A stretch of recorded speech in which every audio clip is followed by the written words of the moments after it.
नाचणी प्रकृतीने थंड असते, शरीरातील उष्णता कमी करण्यास मदत करते, पचनास हलकी असून शरीराला थंडावा आणि ऊर्जा देण्यास मदत करते।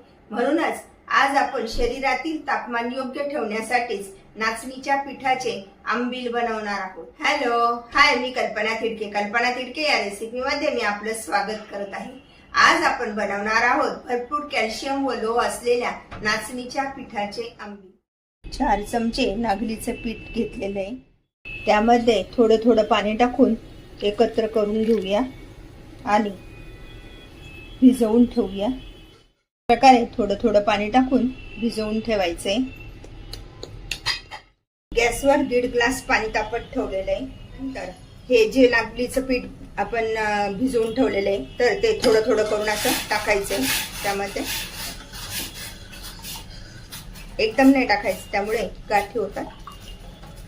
अशा पद्धतीने थोडं थोडं टाकून व्यवस्थित असं हलवून घ्यायचं आणि आता हे पीठ आपण शिजू देऊया। पीठ टाकल्यानंतर समजा जर घट्ट वाटलं तर अजून अर्धा ते 1 ग्लास पाणी टाकायचे आणि आता हे पीठ व्यवस्थित असं शिजवून घेऊया मीडियम आचेवर। पीठ शिजतंय तोपर्यंत बाजूला आपण तडका बनवून घेऊया।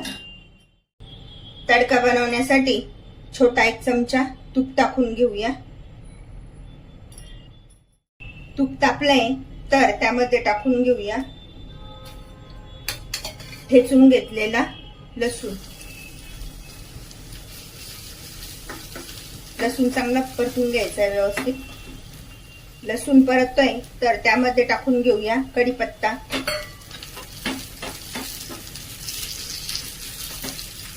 चिमूटभर हिंग।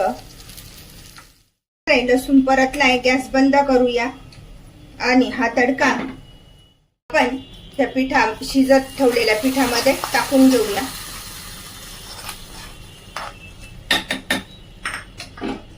छान हलवून देऊया।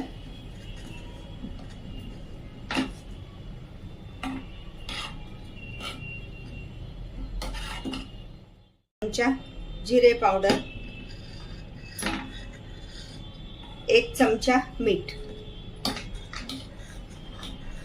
व्यवस्थित शिजून घेऊया।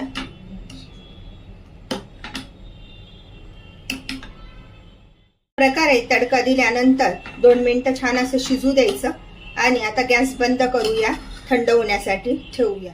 1 पाऊण वाटी हे दही घेतलेले आणि आता आपण ते मस्तपैकी मिक्सरला फेटून घेऊया।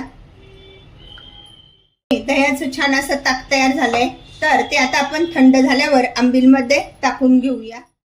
अशा प्रकारे हे नाचणीचं पीठ आपलं छान शिजलं गेलंय आणि थंड पण झालंय तर त्यामध्ये ओतून घेऊया ताक। प्रमाणानुसार ओतायचंय, आपल्याला जसं घट्ट पातळ पाहिजे असेल त्यानुसार ताक ओतायचंय आणि हलवून देऊया।